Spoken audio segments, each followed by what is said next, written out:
ॐ ज्ञानतिमिरान्धस्य ज्ञानाञ्जनशलाकया चक्षुरुन्मिलितं येन तस्मै श्रीगुरवे नमः। श्रीचैतन्यमनोभीष्टं स्थापितं येन भूतले स्वयं रूपकदा मह्यं ददाति स्वपदान्तिकम्। वन्देऽहं श्रीगुरो श्रीयुतापदकमलं श्रीगुरून् वैष्णवांश्च श्रीरूपं साग्रजातं सहगणरघुनाथान्वितं तं सजीवं साद्वैतं सावधूतं परिजनसहितं कृष्णचैतन्यदेवं श्रीराधाकृष्णपादान् सहगणललिता श्रीविशाखान्वितांश्च। हे कृष्ण करुणा सिंधो दीनबंधो जगत्पते गोपेश गोपिका कांत राधा कांत नमोस्तुते।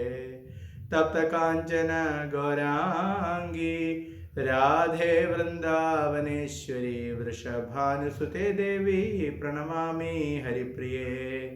वाञ्छकल्पतरुभ्यश्च कृपा सिन्धुभ्य एव च पतितानां पावनेभ्यो वैष्णवेभ्यो नमो नमः। नमो विष्णुपादाय कृष्णप्रेष्ठाय भूतले श्रीमते भक्तिवेदांत स्वामिनिति नामिने। नमस्ते सारस्वते देवे गौरवाणी प्रचारिणे निर्विशेष शून्यवादी पाश्चात्य देशतारिणे। जय श्री कृष्ण चैतन्य प्रभु नित्यानंद श्री अद्वैत गदाधर श्रीवासादि गौर भक्त वृंद। हरे कृष्णा कृष्णा कृष्णा हरे हरे, हरे राम राम राम हरे हरे। हरे कृष्ण। കഴിഞ്ഞ ആഴ്ച ശുദ്ധ ഭക്തിയെ പറ്റിയാണ് ചർച്ച ചെയ്തത്. ഈ അനന്യാശ്ചിന്തയന്തോ മാം യേ ജനാ പരിഭാസതേ തേഷാം നിത്യാഭിയുക്താനാം യോഗക്ഷേമം വഹാമ്യഹം. ഭഗവാൻ ആരാണോ പൂർണ്ണമായ ഭക്തിയോടെ സതതം ഭഗവാനെ ആരാധിക്കുന്നത്, അവരുടെ എന്താണോ അവർക്ക് ഇല്ലാത്തത് അത് ഭഗവാൻ നിറവേറ്റി നൽകും, എന്താണോ ഉള്ളത് അത് നിലനിർത്തുകയും ചെയ്യും. അപ്പോൾ അതിന് രണ്ട് മുമ്പിലുള്ള ശ്ലോകങ്ങളിൽ ദേവാരാധന നടത്തി അല്ലെങ്കിൽ കർമ്മകാണ്ഡ ക്രിയകൾ അനുഷ്ഠിച്ച് സ്വർഗലോകത്തിൽ പോയാൽ എന്ത് സംഭവിക്കും എന്നെഴുതിയിട്ടുണ്ട്. സ്വർഗലോകത്തിൽ ആനന്ദകരമായിട്ടുള്ള ജീവിതം അനുഭവിച്ചു എന്നിരിക്കാം, എന്നാൽ പുണ്യം ഇല്ലാതാകുമ്പോൾ വീണ്ടും ഈ ഭൂമുഖത്തിൽ പതിക്കുന്നു.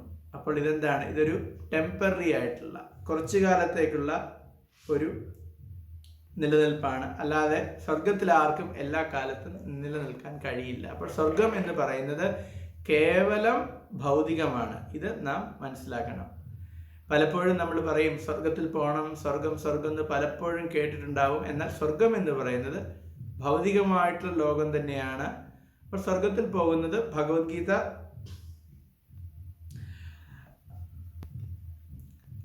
അനുശാസിക്കുന്നില്ല എന്ന് പറയാം. ഭഗവാൻ എപ്പോഴും പറയുന്നത് സ്വർഗത്തിൽ പോകരുത്, ഭഗവാന്റെ ലോകത്തിൽ തന്നെ പോകണം എന്നാണ്. ഇതിന് ശേഷം 22ാമത്തെ ശ്ലോകത്തിന് ശേഷം 23ാമത്തെ ശ്ലോകത്തിൽ, അതുപോലെ തന്നെ 24ാമത്തെ ശ്ലോകത്തിൽ, അതുപോലെ തന്നെ 25ാമത്തെ ശ്ലോകങ്ങൾ, ഇങ്ങനെ ഈ ശ്ലോകങ്ങളിൽ 3 ശ്ലോകങ്ങളിലും ദേവാരാധന എന്താണ്, അതിൻ്റെ ഫലങ്ങൾ എന്താണെന്ന് ഭഗവാൻ വീണ്ടും വ്യക്തമാക്കുകയാണ് ചെയ്യുന്നത്. ഞാൻ പറഞ്ഞു 7ാം അധ്യായവും 9ാം അധ്യായവും ആയിട്ട് വളരെയധികം സാമ്യമുണ്ട്. രണ്ടും സമാന്തരമായിട്ട് സഞ്ചരിക്കുന്നു. 7ാമത്തെ അധ്യായത്തിലും പല വിധത്തിലുള്ള ആരാധനാക്രമങ്ങളെ പറ്റി വർണ്ണിക്കുകയുണ്ടായി. ദേവാരാധനയെ പറ്റി 20 മുതൽ 20, 21, 22, 23 തുടങ്ങിയ ശ്ലോകങ്ങളിൽ ദേവാരാധന എന്താണെന്ന് ഭഗവാൻ പറഞ്ഞു, അതിൻ്റെ ദോഷഫലങ്ങൾ എന്താണെന്നും ഭഗവാൻ അരുളി ചെയ്തു. ഇതിനുശേഷം ഇവിടെ 9ാം അധ്യായത്തിൽ പല വിധത്തിലുള്ള ആരാധനാക്രമങ്ങളെ പറ്റി നമ്മൾ ഇതിനു മുമ്പ് ചർച്ച ചെയ്തു. അതിനുശേഷം ദേവാരാധനയെ പറ്റി ചർച്ച ചെയ്തു. 22-ൽ ശുദ്ധ ഭക്തി എന്തെന്ന് ഭഗവാൻ അരുളി ചെയ്തു. അതിനുശേഷം 23 ഭഗവാൻ വീണ്ടും ദേവാരാധനയെ പറ്റിയാണ് പറയുന്നത്. എന്താണ്? ഏപ്യന്യദേവതാ ഭക്താ യജന്തേ ശ്രദ്ധയാന്വിതാഃ തേബി മാമേവ കൗന്ദേയ യജന്തി അവിധിപൂർവകം. ഏതവർ അന്യദേവതാ ഭക്ത അപി, അന്യ ദേവതാ ഭക്തരായിട്ട് ശ്രദ്ധയാ വിശ്വാസത്തോടെ അന്വിത കൂടിയിട്ട് ഭജന്തേ ആരാധിക്കുന്നു, തേബി അവരും കൗന്ദേയ ഹേ കൗന്ദേയ മാം ഏവ എന്നെ തന്നെ അവിധിപൂർവകം വിധിപ്രകാരമല്ലാതെ യജന്തി ആരാധിക്കുന്നു. മറ്റ് ദേവന്മാരുടെ ഭക്തന്മാരും വിശ്വാസപൂർവം അവരെ ഉപാസിക്കുന്നവരും വാസ്തവത്തിൽ എന്നെ തന്നെയാണ് ഉപാസിക്കുന്നത് കുന്തിപുത്ര. എന്നാൽ അവരങ്ങനെ ചെയ്യുന്നത് വിധിപ്രകാരമല്ല. നോക്കുന്നു, ദേവതകളെ ആരാധിക്കുന്നവരും അന്തിമമായിട്ട് ഭഗവാനെ തന്നെയാണ് ആരാധിക്കുന്നത്. പക്ഷേ അത് വിധിപൂർവമുള്ള ആരാധനാക്രമം അല്ല. അതുകൊണ്ട് ഭഗവാൻ ആ ആരാധനാക്രമം ചെയ്യുവാനായിട്ട് അനുശാസിക്കുന്നില്ല. നമ്മൾ ഈ ശ്ലോകത്തിലും അടുത്ത ശ്ലോകങ്ങളിലും ഇത് നമുക്ക് മനസ്സിലാവും. അപ്പം എല്ലാവരും ഭഗവാനെ തന്നെയാണ് ആരാധിക്കുന്നത്. പക്ഷേ വ്യത്യാസമുണ്ട്. ഭഗവാനെ നേരിട്ട് ആരാധിക്കുന്നതും ദേവന്മാരെ ആരാധിക്കുന്നതും തമ്മിൽ വളരെ അന്തരമുണ്ട്. അതുകൊണ്ടാണ് പറയുന്നത് അവിധിപൂർവകം, വിധിപ്രകാരമല്ല, അല്ലെങ്കിൽ അത് അനുശീലിച്ചിട്ടില്ല വൈദിക ഗ്രന്ഥങ്ങളിൽ. രണ്ടും രണ്ടാണ്. ഭാവാർത്ഥം നോക്കാം. അതുകൊണ്ട് ഇതാ ഇവിടെ പറയുന്നു, ഉപാസകർക്ക് ബുദ്ധി കുറവാണ്, എങ്കിലും അവരുടെ ആരാധനയും പരോക്ഷമായി എന്നിൽ തന്നെ എത്തുന്നു എന്നാണ് കൃഷ്ണൻ പറയുന്നത്. ഒരു ഉദാഹരണം, ഒരാൾ മരത്തിൻ്റെ വേരുകളിലല്ലാതെ കൊമ്പുകളിലോ ഇലകളിലോ മരത്തിനു വേണ്ടി വെള്ളമൊഴിക്കുന്നത് അങ്ങനെ തന്നെ ചെയ്യണമെന്ന് അറിഞ്ഞതുകൊണ്ടാണ്. അതുപോലെ ശരീരത്തിലെ സർവാവയവങ്ങൾക്കും പോഷണം നൽകാനുള്ള ഭക്ഷണം വയറ്റിൽ എത്തുകയേ വേണ്ടൂ. ഭഗവാന്റെ അധികാരത്തിൽ കീഴിലുള്ള വിവിധ ഉദ്യോഗസ്ഥരാണ് എല്ലാ ദേവന്മാരെല്ലാം. ഭരണകൂടത്തിൻ്റെ നിയമങ്ങളെ ആണ് അനുസരിക്കേണ്ടത്, ഉദ്യോഗസ്ഥന്മാരുടെ നിബന്ധനകളെയല്ല. എല്ലാവരും ഭഗവാനെയാണ് പൂജിക്കേണ്ടത്. നോക്കൂ, ഒരു ഉദാഹരണം ഇന്ന് പറയാണ്, എന്തിനാണ് ആഹാരം മുഴുവൻ വയറ്റിന് കൊടുക്കുന്നത്? വായിൽ വെച്ച് വയറ്റിൽ ആഹാരം കൊടുക്കുന്നത് എന്തിനാണ്? കയ്യിൽ കൊടുത്താൽ പോരെ? കൈ കൊണ്ട് ഞെരിച്ചിരുത്തിയാൽ പോരെ എന്ന് ചോദിച്ചു കഴിഞ്ഞാൽ നമ്മുടെ വിശപ്പ് മാറുമോ? ഇല്ല. ആഹാരം ശരീരത്തിൻ്റെ വിവിധ ഭാഗങ്ങളിൽ വെറുതെ വെച്ച് കൊടുത്തു കഴിഞ്ഞാൽ ആഹാരം നമുക്ക് യാതൊരു വിധത്തിലുള്ള ശക്തിയും നൽകില്ല. ആ ആഹാരം നമ്മുടെ വായിൽ വെച്ച് വായിൽ കൂടി വയറ്റിലെത്തണം. എങ്കിൽ മാത്രമേ ശരീരത്തിന് മുഴുവൻ ആരോഗ്യം ലഭിക്കുകയുള്ളൂ. ഇതുപോലെ ലോകത്തിന് മുഴുവൻ പ്രയോജനം ലഭിക്കണമെങ്കിൽ ഭഗവാൻ ശ്രീകൃഷ്ണനെ തന്നെ ആരാധിക്കണം. ദേവന്മാരെ ആരാധിച്ചതുകൊണ്ട് പ്രയോജനം ഇല്ല. അതാണ് മറ്റൊരു ഉദാഹരണം ഇവിടെ പറയുന്നത്. യഥാ തരോർമൂല നിശേഷണേന, ഇത് നാരദമുനി പറയുന്നതാണ്. ഭഗവാനെ ആരാധിക്കുന്നത് എന്തുപോലെയാണ്? ഒരു വൃക്ഷത്തിൻ്റെ ചുവട്ടിൽ വേരിലാണ് നാം വെള്ളം ഒഴിക്കുന്നത്, അല്ലാതെ ശാഖകളിലോ ഉപശാഖകളിലോ അല്ലെങ്കിൽ ഇലകളിലോ അല്ല വെള്ളം ഒഴിക്കേണ്ടത്. ശാഖകൾക്കും ഉപശാഖകൾക്കും ഇലകൾക്കും ഗുണം ലഭിക്കണമെങ്കിൽ വെള്ളം വേരിന് തന്നെ കൊടുക്കണം. ഇതുപോലെ നാം ഭഗവാൻ ശ്രീകൃഷ്ണനെ തന്നെ ആരാധിക്കണം. എങ്കിൽ മാത്രമേ നമുക്കും അതുപോലെ തന്നെ ഈ ലോകത്തിനും പ്രയോജനം ഉണ്ടാവുകയുള്ളൂ. അദ്ദേഹത്തെ പ്രീണിപ്പിക്കാൻ വിവിധ ശ്രേണികളിൽപ്പെട്ട ഉദ്യോഗസ്ഥന്മാരെല്ലാം തന്നെ തനിയെ തന്നെ സംതൃപ്തരായിക്കൊള്ളും. ഉദ്യോഗസ്ഥരും നിയന്ത്രകരും ഭരണകൂടത്തിൻ്റെ പ്രതിനിധികളായി പ്രവർത്തിക്കുന്നവരാണ്. ഭരണാധികാരിയുടെ പ്രതിനിധികൾ മാത്രമാണ് ഇവർക്ക് കൈക്കൂലി നൽകുന്നത്, നിയമാനുസൃതമല്ല താനും. ഇതിനെയാണ് അവിധിപൂർവകം എന്നിവിടെ പറയുന്നത്. അനാവശ്യമായ ഈ ദേവാരാധന കൃഷ്ണൻ അംഗീകരിക്കുന്നില്ല. നോക്കൂ, അപ്പോൾ ദേവാരാധന എന്ന് പറയുന്നത് നമ്മൾ ഗവൺമെൻറ് ഓഫീസിൽ പോയിട്ട് ഒരു പ്യൂണിനോ അല്ലെങ്കിൽ ഒരു ക്ലർക്കിനോ അല്ലെങ്കിൽ ഒരു ഓഫീസറിനോ കൈക്കൂലി കൊടുക്കുന്നതിന് തുല്യമാണ്. നോക്കൂ, കൈക്കൂലി കൊടുക്കുന്നതിന് തുല്യമാണ്. അവർക്ക് നമുക്ക് യഥാർത്ഥത്തിൽ എന്താണോ വേണ്ടത് അത് ചെയ്യാനുള്ള ശക്തിയില്ല. നമുക്കൊരു ചെറിയ കാര്യസാധ്യത്തിന് വേണ്ടിയിട്ട് നമ്മൾ പലർക്കും കൈക്കൂലി കൊടുത്തിട്ട് കാര്യം നടത്തിയെന്നിരിക്കും. ഇതുപോലെയാണ് നാം ദേവന്മാരെ സമീപിക്കുന്നത്. പക്ഷേ നമുക്ക് ആത്യന്തികമായിട്ട് നമ്മുടെ എല്ലാ പ്രശ്നങ്ങളിൽ നിന്നുള്ള മുക്തി, അതുപോലെ തന്നെ ഭഗവത് ധാമത്തിലേക്കുള്ള പ്രവേശനം ദേവന്മാർക്ക് നൽകാൻ കഴിയില്ല. അപ്പോൾ ഒരു ഗവൺമെന്റിന്റെ ഏറ്റവും ഉയരത്തിൽ ഇരിക്കുന്ന പ്രസിഡന്റോ അല്ലെങ്കിൽ പ്രൈം മിനിസ്റ്ററോ പോലുള്ള പദവിയാണ് ഭഗവാന്. എന്നാൽ അതിന് അടിയിലുള്ള മറ്റുദ്യോഗസ്ഥരെ പോലെയാണ് ഈ ദേവതമാർ. ദേവതമാരും ഭഗവാന്റെ സേവകർ തന്നെയാണ്. അടുത്ത ശ്ലോകം, ഇത് കൂടുതൽ ഭഗവാൻ പറയുകയാണ്. എന്തുകൊണ്ടാണ് ഭഗവാൻ ഇങ്ങനെ പറയുന്നത്? 24-ാമത്തെ ശ്ലോകം, അഹം ഹി സർവയജ്ഞാനാം ഭോക്താജ പ്രഭുരേവ ച നതു മാം അഭിജാനന്തി തത്വേനാതശ്ച്യവന്തി തേ. ഹി തീർച്ചയായും, അഹം ഞാൻ, സർവയജ്ഞാനാം സർവയജ്ഞങ്ങളുടെയും ഭോക്താജ ഭോക്താവും, പ്രഭു ഏവച പ്രഭുവുമാകുന്നു. കിം തു എന്നാൽ, തത്വേന വേണ്ടതുപോലെ, മാം എന്നെ, ജനങ്ങൾ ന അഭിജാനന്തി അറിയുന്നില്ല. അതുകൊണ്ട് തേ അവർ ച്യവന്തി അധപ്പതിക്കുന്നു. നോക്കൂ, ഭഗവാനെ മനസ്സിലാക്കിയിട്ടില്ലെങ്കിൽ അവസ്ഥ എന്താണെന്ന് നോക്കൂ.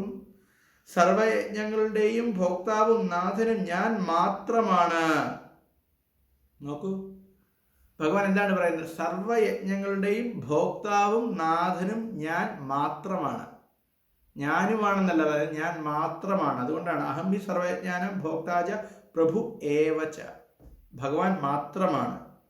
അതുകൊണ്ട് എൻ്റെ ഈ യഥാർത്ഥ ദിവ്യപ്രകൃതിയെ മനസ്സിലാക്കാത്തവർക്ക് വീഴ്ചയാണ് ഫലം, അധപ്പതിക്കുന്നു എന്നാണ് പറയുന്നത്. നോക്കൂ, ഭഗവാന്റെ ഈ ശാശ്വതവും ഭഗവാന്റെ ഈ ഉന്നതവുമായിട്ടുള്ള അവസ്ഥ മനസ്സിലാക്കിയില്ലെങ്കിൽ എന്താണ്? തത്വേനാഥ ച്യവന്തിത്തെ. ച്യവന്തി എന്ന് പറഞ്ഞാൽ അധപ്പതിക്കുന്നു, വീഴ്ചയാണ് അവരുടെ ഫലം. ഭാഗവതത്തിലും ഇതേ കാര്യം തന്നെ പറയുന്നുണ്ട് 11-ാമത്തെ സ്കന്ധത്തിൽ. അപ്പൊ ഇത് നമ്മൾ മനസ്സിലാക്കണം. അല്ലാതെ ഈ ദേവാരാധന കൊണ്ട് എല്ലാം ലഭിക്കുന്നു പറയുന്നത് വളരെ തെറ്റായിട്ടുള്ളൊരു കാര്യമാണ്. അത് ശരിയല്ല. കാര്യം ദേവന്മാരുടെയും നാഥൻ ഭഗവാൻ തന്നെയാണ്. അതുകൊണ്ട് ഭാഗവതത്തിൽ ഇത് തന്നെയാണ് പറയുന്നത്. ഭഗവാന്റെ ആ ആത്മപ്രഭാവം, ഈശ്വരം, അവർ വീണ്ടും പതനം തന്നെയാണ് അവർക്ക് സംഭവിക്കുന്നത്. അപ്പോൾ ഭഗവാനെ ആരാധിക്കാതെയുള്ള ദേവാരാധനയ്ക്ക് ഒരിക്കലും ഫലം സിദ്ധിക്കില്ല. മാത്രമല്ല അതും ശാശ്വതമായിട്ടുള്ളൊരു ഫലം ഒരിക്കലും ലഭിക്കുകയുമില്ല. അതുകൊണ്ട് ഇത് ഇവിടെ പറയുന്നു, കേൾക്കൂ. വൈദിക ഗ്രന്ഥങ്ങളിൽ വിവിധ യജ്ഞങ്ങളെപ്പറ്റി പ്രസ്താവിച്ചിട്ടുണ്ടെങ്കിലും ഭഗവത് പ്രീതിയെ മുൻനിർത്തിക്കൊണ്ടുള്ളവയാണ് ആ സത്കർമ്മങ്ങളെല്ലാം എന്ന് ഇവിടെ വ്യക്തമാക്കുന്നു. യജ്ഞം എന്നാൽ വിഷ്ണുവെന്ന് അർത്ഥം. യജ്ഞത്തിന് അഥവാ വിഷ്ണുവിൻ്റെ സംതൃപ്തിക്കായിക്കൊണ്ട് മാത്രം കർമ്മം ചെയ്യുക എന്ന് ഭഗവത്ഗീതയിൽ 3-ാം അധ്യായത്തിൽ നിർദ്ദേശിച്ചിട്ടുണ്ട്. നോക്കൂ, യജ്ഞോ വൈ വിഷ്ണു. എല്ലാ യജ്ഞങ്ങളുടെയും എന്ന് പറഞ്ഞാൽ എന്ത് പൂജയായാലും, എന്ത് ഹോമമായാലും, എന്ത് ജപമായാലും, എന്ത് തപമായാലും, ഇതിൻ്റെ എല്ലാത്തിൻ്റെയും യഥാർത്ഥ അർത്ഥം എന്ന് പറയുന്നത് വിഷ്ണുവിനെ അല്ലെങ്കിൽ കൃഷ്ണൻ്റെ പ്രീതിയാണ്. യജ്ഞോ വൈ വിഷ്ണു. അല്ലെങ്കിൽ ഭഗവാനെ ആരാധിച്ചിട്ടില്ലെങ്കിൽ ഒരു യജ്ഞവും പൂർത്തിയാവില്ല. ഇതാണ്. അതുകൊണ്ടാണ് പറയുന്നത് യജ്ഞാർത്ഥാത് അന്യത്ര കർമ്മബന്ധന. അതാണ് യജ്ഞാർത്ഥാത് കർമ്മണോന്യത്ര. എന്താണ്? യജ്ഞത്തിനായിട്ടാണ് കർമ്മം അനുഷ്ഠിക്കേണ്ടത്. അപ്പോൾ യജ്ഞം എന്ന് പറയുന്നത് എന്താണ്? വിഷ്ണുവാണ്. അപ്പോൾ നമ്മുടെ എല്ലാ കർമ്മങ്ങളും ഭഗവത് പ്രീതിക്ക് വേണ്ടി തന്നെയാണ് ചെയ്യേണ്ടത്. അല്ലെങ്കിൽ അത് ഫലം സിദ്ധിക്കില്ല എന്ന് മാത്രമല്ല, ച്യവന്തി, ഒരാൾ അധപ്പതിച്ചു പോകുന്നു. മാനവിക സാമൂഹിക രീതിയുടെ തികവറ്റ രൂപം വർണ്ണാശ്രമ ധർമ്മ വ്യവസ്ഥ വിഷ്ണു പ്രീതിക്ക് വേണ്ടി മാത്രം നിലകൊള്ളുന്നു. വർണ്ണാശ്രമധർമ്മത്തിൻ്റെ ലക്ഷ്യം എന്താണ്? ഭഗവത് പ്രീതിയാണ്. ഭാഗവതത്തിലെ 1-ാമത്തെ സ്കന്ധത്തിൽ തന്നെ ഇത് പറയുന്നുണ്ട്. എന്താണ്? സ്വാനുഷ്ഠിതസ്യ ധർമ്മസ്യ സംസിദ്ധിർ ഹരിതോഷണം. എന്താണ്? അനുഷ്ഠിതസ്യ ധർമ്മസ്യ സംസിദ്ധിർ ഹരിതോഷണം. എന്താണ്? സ്വ അനുഷ്ഠിതസ്യ ധർമ്മസ്യ സംസിദ്ധിർ ഹരിതോഷണം. എന്താണ്? സ്വ അനുഷ്ഠിതസ്യ ധർമ്മസ്യ സംസിദ്ധിർ ഹരിതോഷണം. എന്താണ്? സ്വ അനുഷ്ഠിതസ്യ ധർമ്മസ്യ സംസിദ്ധിർ ഹരിതോഷണം. എന്താണ്? സ്വ അനുഷ്ഠിതസ്യ ധർമ്മസ്യ സംസിദ്ധിർ നമ്മൾ വർണ്ണവും ആശ്രമവും അനുസരിച്ച്, അല്ലെങ്കിൽ നമ്മൾക്ക് വിധത്തിലുള്ള ജോലികളുണ്ട്. നമ്മൾ പല ആശ്രമത്തിലായിരിക്കും നിലകൊള്ളുന്നത്. ബ്രഹ്മചര്യാകാം, ഗൃഹസ്ഥനാകാം, വാനപ്രസ്ഥനാകാം, സന്യാസിയാകാം. അല്ലെങ്കിൽ നമ്മൾക്ക് പല വിധത്തിലുള്ള ജോലികളുണ്ട്. ബ്രാഹ്മണനോ ക്ഷത്രിയനോ ക്ലാസിഫൈ ചെയ്യാൻ പറ്റില്ല. ഇന്നത്തെ പല ജോലികളും ഈ വർണ്ണത്തിന്റെ അടിസ്ഥാനത്തിൽ നമുക്ക് ക്ലാസിഫൈ ചെയ്യാൻ പറ്റിയെന്നിരിക്കില്ല. ബ്രോഡായിട്ട് ക്ലാസിഫൈ ചെയ്യാൻ പറ്റിയെന്നിരിക്കും, എങ്കിലും ടെക്നിക്കലായിട്ട് ക്ലാസിഫൈ ചെയ്യാൻ പറ്റിയെന്നിരിക്കില്ല. അത് എന്തു തന്നെയാകട്ടെ, ഇതിൻ്റെ എല്ലാം ലക്ഷ്യം ഒന്ന് തന്നെയാണ്. എന്താണ്? സംസിദ്ധിർ ഹരിതോഷണം. ഹരിയെ പ്രീതിപ്പെടുത്തുവാൻ വേണ്ടിയിട്ടാണ് നമ്മുടെ എല്ലാ പ്രവൃത്തികളും അനുഷ്ഠിക്കേണ്ടത്. അപ്പോൾ കൃഷ്ണനില്ലെങ്കിൽ പിന്നെ അതിൽ അർത്ഥമില്ല.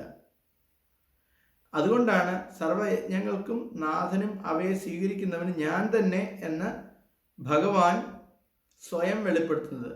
എങ്കിലും ബുദ്ധിഹീനന്മാർ സത്യമറിയാതെ ക്ഷണിതങ്ങളായ നേട്ടങ്ങൾക്ക് വേണ്ടി ദേവോപാസന ചെയ്യുന്നു. എന്നിട്ട് ജീവിത ലക്ഷ്യത്തെ പ്രാപിക്കാതെ ഭൗതികതയിൽ തന്നെ വീണു കുടുങ്ങുന്നു. നോക്കൂ, ഇത് മനസ്സിലാക്കാൻ കഴിയില്ലെങ്കിൽ അവർക്കാണ് ബുദ്ധി കുറഞ്ഞവർ എന്ന് പറയുന്നത്. അവർ വീണ്ടും ഭൗതികതയിൽ തന്നെ കുടുങ്ങി ഇവിടെ തന്നെ ജീവിക്കുന്നു.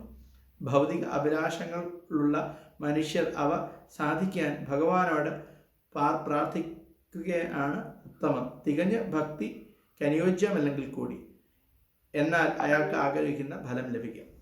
ഇപ്പം പരിശുദ്ധ ഭക്തി എന്ന് പറഞ്ഞു കഴിഞ്ഞാൽ ഭഗവാനെ നമ്മൾ ഭൗതിക അഭിലാഷങ്ങൾക്ക് വേണ്ടിയിട്ട് സമീപിക്കാറില്ല. എങ്കിലും ദേവന്മാരെ സമീപിക്കുന്നതിലും മെച്ചം ഭഗവാനെ സമീപിക്കുന്നത് തന്നെയാണ്. ഒരു ഉദാഹരണം പറയുകയാണെങ്കിൽ, നമുക്ക് പലപ്പോഴും ഈ കുട്ടികളുടെ, നമ്മുടെ ഇപ്പോൾ നിങ്ങളെല്ലാവരും വളരെ മുതിർന്നവരാണ്. കുട്ടികൾ ഇപ്പോൾ വളർന്നു വരുമ്പോൾ പലപ്പോഴും ഫ്രണ്ട്സ് നമ്മളെ ഇൻഫ്ലുവൻസ് ചെയ്തുകൊണ്ടിരിക്കും. ഫ്രണ്ട്സാണ് പല ദുശ്ശീലങ്ങളും പഠിപ്പിക്കുന്നത്. സിഗരറ്റ് വലിക്കാനോ മുറുക്കാനോ ഇതെല്ലാം വരുന്ന സാധാരണ ഫ്രണ്ട്സിൻ്റെ ഇടയിൽ നിന്നാണ്. അപ്പോൾ അവരാദ്യം വേണ്ടാത്ത കാര്യങ്ങൾ പറഞ്ഞു കൊടുക്കും. അവർ ഇതൊക്കെ വെറുതെ കൊടുത്തു എന്നും ഇരിക്കും. എന്തുകൊണ്ടാണ്? അവർക്ക് ഈ സുഹൃത്തുക്കളിൽ യഥാർത്ഥത്തിലുള്ള താല്പര്യമില്ല, അതിനു വേണ്ടിയിട്ടുള്ള മെച്യൂരിറ്റി ഇല്ല, അതിനു വേണ്ടിയിട്ടുള്ള അറിവുമില്ല. അവർ കുറച്ച് പൈസ കൊടുത്തു തന്നിരിക്കും, അവരൊരു സിഗരറ്റ് മേടിച്ചു കൊടുത്തു തന്നിരിക്കും, അല്ലെങ്കിൽ ആൽക്കഹോൾ മേടിച്ചു കൊടുത്തു തന്നിരിക്കും. എന്തിനു വേണ്ടിയിട്ടാണ്? അവർ ഇതാണ് രസം. അങ്ങനെ അവർ പലപ്പോഴും കുട്ടികളെ അഡിക്റ്റീവായിട്ട് മാറ്റും. ആണല്ലോ. എന്തുകൊണ്ടാണ്? അവർക്ക് ഇതിനുപരി ചിന്തിക്കുവാനുള്ള കഴിവില്ല. അവരുടെ ജീവിതത്തിൽ തന്നെ ഇതിനുപരിയായിട്ട് ചിന്തിക്കാൻ കഴിയില്ല. അവരുടെ സുഹൃത്തുക്കൾക്ക് വേണ്ടിയിട്ടും അതിനുപരിയായിട്ട് ചിന്തിക്കുവാനുള്ള കഴിവില്ല. അതിനുള്ള മെച്യൂരിറ്റിയോ അറിവോ ഒന്നും തന്നെ ഇല്ല. എന്നാൽ ഈ ഒരു കുട്ടി 15-16 വയസ്സുണ്ട്. അച്ഛൻ്റെ അടുത്ത് പോയി ചോദിക്കുകയാണ്, കുറച്ച് രൂപ വേണം. എന്തിനു വേണ്ടിയിട്ടാണ്? സിഗരറ്റ് മേടിക്കാനായിട്ട്. അച്ഛൻ എന്ത് പറയും? മിക്കവാറും 2 അടി കൊടുക്കും. സിഗരറ്റ് മേടിക്കാൻ പണം കൊടുക്കില്ല. എന്തുകൊണ്ടാണ്? അച്ഛനറിയാം ഈ ദുശീലം നല്ലതല്ല, ശരീരത്തിനും മനസ്സിനും ഒന്നിനും നല്ലതല്ല എന്നറിയാം. ഇതുപോലെയാണ് ഭഗവാൻ. ഭഗവാൻ എങ്ങനെയാണ്? നമ്മൾ പല ആവശ്യങ്ങൾക്കായിട്ട് ഭഗവാന്റെ അടുത്ത് പോയിരിക്കും. ഭഗവാൻ എന്താണോ നമുക്ക് വേണ്ടത്, നമ്മുടെ ലക്ഷ്യത്തെ പറ്റി ഭഗവാൻ അറിയാം. ഭഗവാന്റെ ഒരേ ഒരു താല്പര്യം എന്ന് പറഞ്ഞാൽ നമ്മളെ ഈ ലോകത്ത് നിന്ന് ഭഗവാന്റെ അടുത്തേക്ക് കൊണ്ടുപോവുക, അവിടെ ശാശ്വതമായിട്ടുള്ള ആനന്ദകരമായിട്ടുള്ള ജീവിതം നൽകുക എന്നുള്ളതാണ് ഭഗവാന്റെ ലക്ഷ്യം. അതിനു വേണ്ടിയിട്ട് എന്ത് വേണമോ അത് ഭഗവാൻ നമുക്ക് നൽകും. എന്നാൽ ദേവതമാരെങ്ങനെയാണ്? ദേവതമാർക്ക് അതിനുള്ള സമയമില്ല.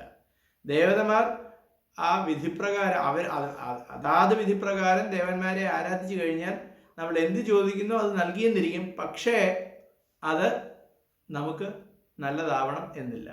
ഉദാഹരണം, ഹിരണ്യകശിപു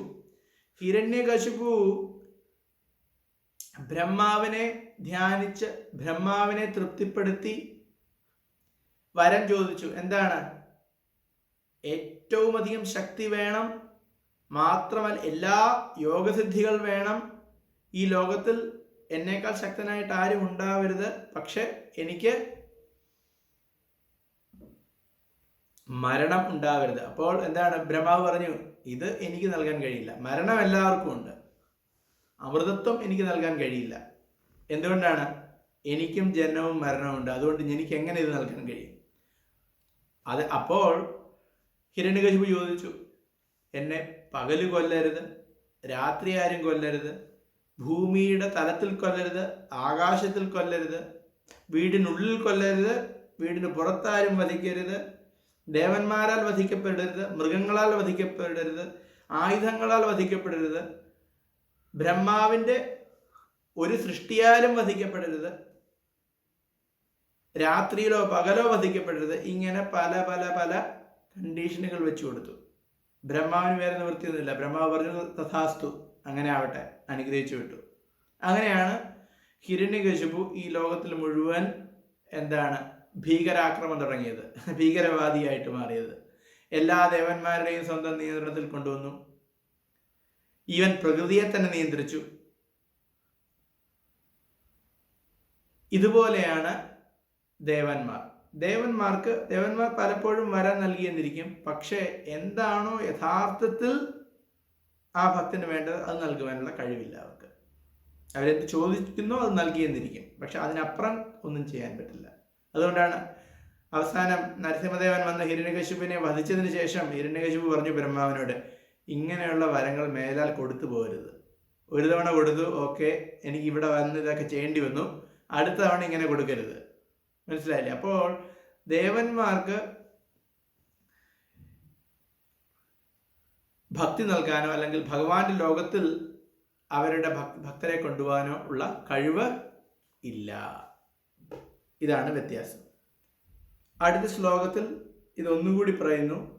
യാന്തി ദേവവ്രതാ ദേവാൻ പിതൃന്യാന്തി പൃഥുവ്രതാഃ ഭൂതാനി യാന്തി ഭൂതേജ്യ യാന്തി മദ്യാജിനോപി മാം. ഇതിൻ്റെ ഒരു കൺക്ലൂഷനാണ്. നോക്കൂ എന്താണ് പറയുന്നത്, വളരെ രസകരമായിട്ട് പറയുന്നുണ്ട് ഭഗവാൻ. ദേവവ്രതാഃ, ദേവവ്രതന്മാർ അല്ലെങ്കിൽ ദേവാരാധകന്മാർ ദേവാൻ യാന്തി, ദേവന്മാരെ പ്രാപിക്കുന്നു. ദേവവ്രതാഃ ദേവാൻ യാന്തി, ദേവവ്രതന്മാർ അല്ലെങ്കിൽ ദേവാരാധകർ ദേവന്മാരെ പ്രാപിക്കുന്നു. പിന്നീടോ പിതൃവ്രതാഃ പിതൃൻ യാന്തി, പിതൃക്കളെ ആരാധിക്കുന്നവർ പിതൃലോകത്തിൽ പോകുന്നു. ഭൂതേജ്യാഃ, ഭൂതങ്ങളെ യജിക്കുന്നവർ, അതായത് ഭൂതപിശാചുക്കളെ ആരാധിക്കുന്നവർ, ഭൂതാനി, ഭൂതപ്രേതങ്ങളെ യാന്തി, അവരെ പ്രാപിക്കുന്നു. മദ്യാജിനഃ, എന്നെ ഭജിക്കുന്നവർ, മാമപി യാന്തി, എന്നെ ഭജിക്കുന്നവർ എന്നെയും പ്രാപിക്കുന്നു. ഈ ഒരു തത്വം എല്ലാവരും ഉൾക്കൊള്ളേണ്ടതാണ്. കാര്യം ഇതിൽ പലർക്കും കൺഫ്യൂഷനാണ്. പലപ്പോഴും നമ്മുടെ നാട്ടിൽ പറയുന്നതാണ്, ആരെ ആരാധിച്ചാലും ഫലം ഒന്ന് തന്നെയാണ്, ആരെ വേണമെങ്കിലും ആരാധിച്ചോളൂ. ഭഗവാൻ ഇതൊരിക്കലും സമ്മതിക്കുന്നില്ല. ഇത് ഭഗവത്ഗീതയല്ല, ഇത് ഭാഗവതമല്ല, ഇത് വൈദിക ഗ്രന്ഥങ്ങളിലൊന്നും ഇത് പറയുന്നില്ല. ദേവന്മാരെ ആരാധിക്കുന്നവർ ദേവന്മാരുടെ അടുത്തേക്ക് പോകുന്നു, പിതൃക്കളെ ആരാധിക്കുന്നവർ പിതൃക്കളുടെ ലോകത്തിൽ പോകുന്നു. അതുപോലെ തന്നെ ഭൂതങ്ങളെ ആരാധിക്കുന്നവർ അവരെ പ്രാപിക്കുന്നു. അതുപോലെ ഭഗവാനെ ആരാധിക്കുന്നവർ ഭഗവാന്റെ ലോകത്തിലും പോകുന്നു. ഇതേ കാര്യം 7-ാമത്തെ അധ്യായത്തിലും ഭഗവാൻ പറഞ്ഞു. ദേവാൻ ദേവേജോ യാന്തി ദേവാൻ ദേവേജോ യാന്തി യാന്തി മദ്യാജിനോപി മാം. പലപ്പോഴും പറയുന്നുണ്ട്. ഇവിടെ പറയുന്നുണ്ടല്ലോ ഭൂതാനി യാന്തി. ഇത് എന്താണ് ഭഗവത്ഗീതയിൽ ഇടയ്ക്കിടയ്ക്ക് പറയുന്ന ഒരു കാര്യമാണ്. അതായത് ആരെ ആരാധിക്കുന്നോ അവിടെയാണ് നമ്മുടെ ലക്ഷ്യസ്ഥാനം, അല്ലാതെ നമുക്ക് വേറെ എവിടെയും പോകുവാൻ കഴിയില്ല. ഉദാഹരണത്തിന് ഭഗവാൻ എപ്പോഴും പറയുന്ന ഉദാഹരണമാണ്, ഇപ്പോൾ നമ്മൾ ഡൽഹിക്ക് പോകാനായിട്ടൊരു ടിക്കറ്റ് എടുത്തു കഴിഞ്ഞാൽ ആ ടിക്കറ്റ് കൊണ്ട് നമുക്ക് ചെന്നൈയിൽ പോകാൻ പറ്റില്ല. ചെന്നൈയിലേക്കുള്ള ടിക്കറ്റ് എടുത്തു കഴിഞ്ഞാൽ ചെന്നൈയിൽ പോകാൻ പറ്റും, ഡൽഹിയിലേക്ക് ടിക്കറ്റ് എടുത്തു കഴിഞ്ഞാൽ ഡൽഹിയിൽ പോകാൻ പറ്റും, മുംബൈയിലേക്കുള്ള ടിക്കറ്റ് എടുത്തു കഴിഞ്ഞാൽ മുംബൈയിൽ പോകാൻ പറ്റും. ഇതെല്ലാം ഒന്നല്ല. ഇതുപോലെ ദേവാരാധനയും ഭഗവത് ആരാധനയും അല്ലെങ്കിൽ പല പല ദേവന്മാരുണ്ട്, അവരവരെ ആരാധിക്കുന്നത്, ഇതെല്ലാം വ്യത്യസ്തമാണ്. ഇതെല്ലാം എന്താണോ ലക്ഷ്യം അതിനൊരു മാർഗമുണ്ട്. ആ മാർഗം അനുസരിച്ച് നാം ആ ലക്ഷ്യത്തിൽ എത്തിച്ചേരുന്നു. അതിൽ യാതൊരു മാറ്റവുമില്ല. ഇത് മനസ്സിലാക്കാതെ ആളുകൾ പറയും ആരെ ആരാധിച്ചാലും ഒന്ന് തന്നെയാണെന്ന്. പലപ്പോഴും നമ്മളിത് കേൾക്കാറുള്ളതാണ്.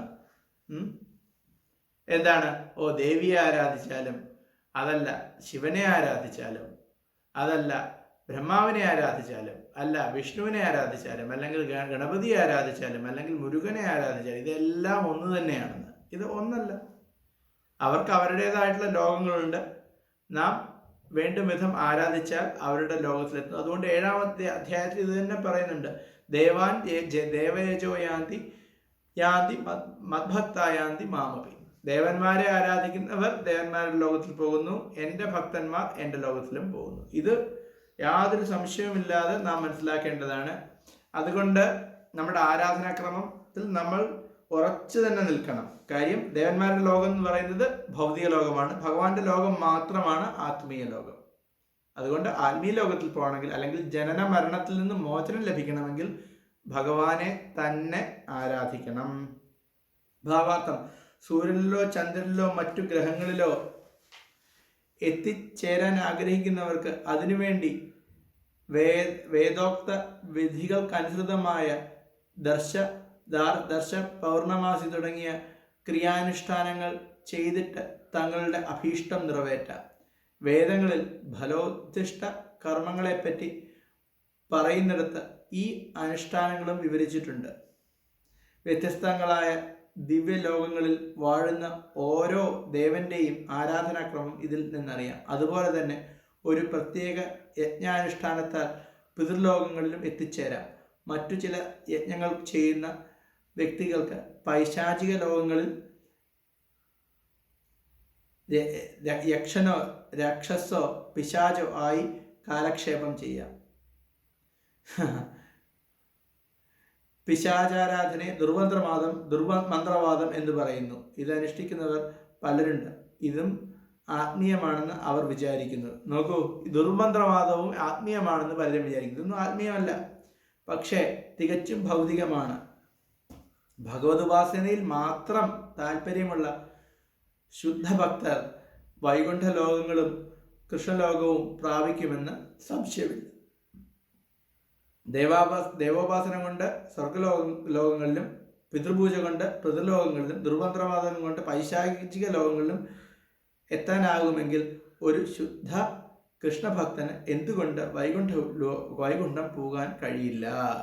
ഈ പ്രധാനപ്പെട്ട ശ്ലോകത്തിലൂടെ ഇത് മനസ്സിലാക്കാൻ എളുപ്പമാണ്. നിർഭാഗ്യവശാൽ കൃഷ്ണനും വിഷ്ണുവും വാഴുന്ന അത്യുത്കൃഷ്ട ഗ്രഹങ്ങളെപ്പറ്റി പലർക്കും അറിഞ്ഞുകൂടാ. അതിനെക്കുറിച്ചുള്ള അറിവില്ലായ്മ കൊണ്ടാണ് അവർക്ക് താഴേക്ക് വീഴേണ്ടി വരുന്നത്. ബ്രഹ്മജ്യോതിസിൽ എത്തിയ നിരാകാരവാദികൾക്കുമുണ്ട് പതനം. അതിനാലാണ് ഹരേ കൃഷ്ണ മഹാമന്ത്രം ഉച്ചരിക്കുന്നത് കൊണ്ട് മാത്രം മനുഷ്യന് ജീവിതത്തെ പരിപൂർണതയിലെത്തിച്ച് സ്വഭവനമായ ഭഗവത് ധാമത്തിൽ വീണ്ടും ചെന്നു ചേരാൻ കഴിയുമെന്ന് വിശിഷ്ട വിജ്ഞാനത്തിൻ്റെ സാർവത്രിക പ്രചാരണത്തിനു വേണ്ടി കൃഷ്ണാവബോധ പ്രസ്ഥാനം യത്നിച്ചു പോരുന്നത്. ഭഗവത് ഭക്തി എന്ന് പറഞ്ഞു കഴിഞ്ഞാൽ ഹരേ കൃഷ്ണ മഹാമന്ത്രം ജപിക്കുക, നാം ഈ തത്വങ്ങൾ മനസ്സിലാക്കുക, ഇതുപടി ജീവിക്കുക. അപ്പോൾ ഇത് മനസ്സിലാക്കിയിട്ടില്ലെങ്കിൽ, ഇതിൽ കൺഫ്യൂഷൻ ഉണ്ടെങ്കിൽ ആദ്യം ആ കൺഫ്യൂഷൻ മാറ്റുക, അല്ലാതെ വേറെ നിവൃത്തിയില്ല. അടുത്ത ശ്ലോകം മുതൽ ഭഗവാൻ പറയാണ് എങ്ങനെയാണ് ഭഗവാനെ ആരാധിക്കേണ്ടത്. നമുക്ക് ഈ ദേവയജ്ഞങ്ങളോ പൂജാഹോമങ്ങളോ ഒന്നും ചെയ്യേണ്ട ആവശ്യമില്ല. ഭഗവതുപാസന, ഭക്തി എന്ന് പറയുന്നത് വളരെ ലളിതമാണ്, ആർക്കും നിർവഹിക്കാൻ കഴിയും. അതുകൊണ്ട് ഇന്നിനി ഞാൻ ഒരു ശ്ലോകം കൂടി മാത്രമേ എടുക്കുന്നുള്ളൂ. അതാണ് 26ാമത്തെ ശ്ലോകം. ഈ 26ാമത്തെ ശ്ലോകം മനസ്സിലാക്കുകയാണെങ്കിൽ ഭക്തി എത്ര ലളിതമാണെന്ന് മനസ്സിലാക്കാം. ഇതിന് വളരെ വിശാലമായിട്ടുള്ള ഭാവാർത്ഥവുമുണ്ട്.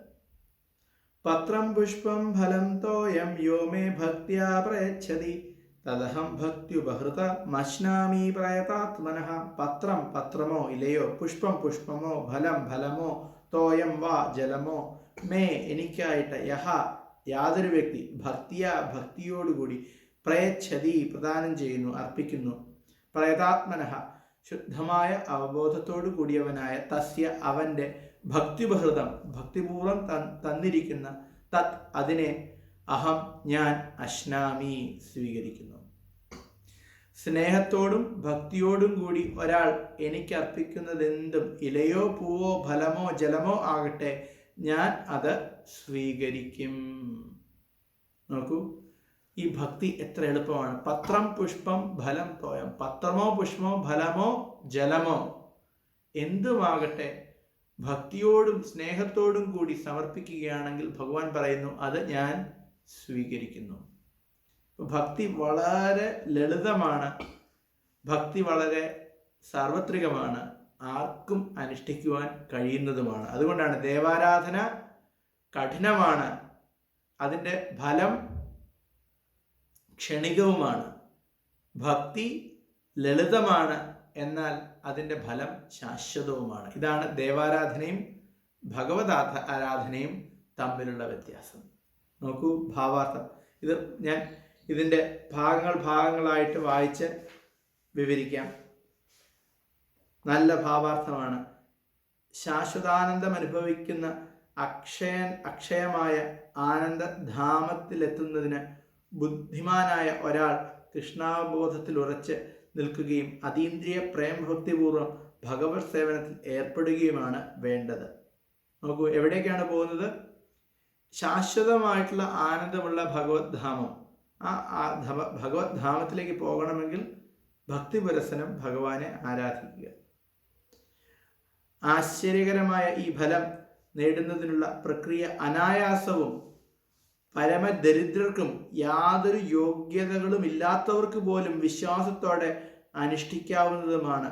ഭഗവാന്റെ ശുദ്ധ ഭക്തനായിരിക്കണമെന്നേയുള്ളൂ. ഭക്തൻ അത് ഏത് നിലയിലുള്ളവനെ എന്നതിലും ഇക്കാര്യത്തിൽ പ്രസക്തി ഇല്ല. അപ്പോൾ ഭക്തൻ ആരാണ് അല്ലെങ്കിൽ ഏത് നിലയിലുള്ളവനാണെന്നതിൽ യാതൊരു പ്രസക്തിയും ഇല്ല. ഒരിലയോ പഴമോ അല്പം ജലമോ നിഷ്കപടമായ സ്നേഹത്തോടെ ഭഗവാന് സമർപ്പിക്കുക. അവിടുന്ന് അത് സന്തോഷത്തോടെ കൈകൊള്ളും.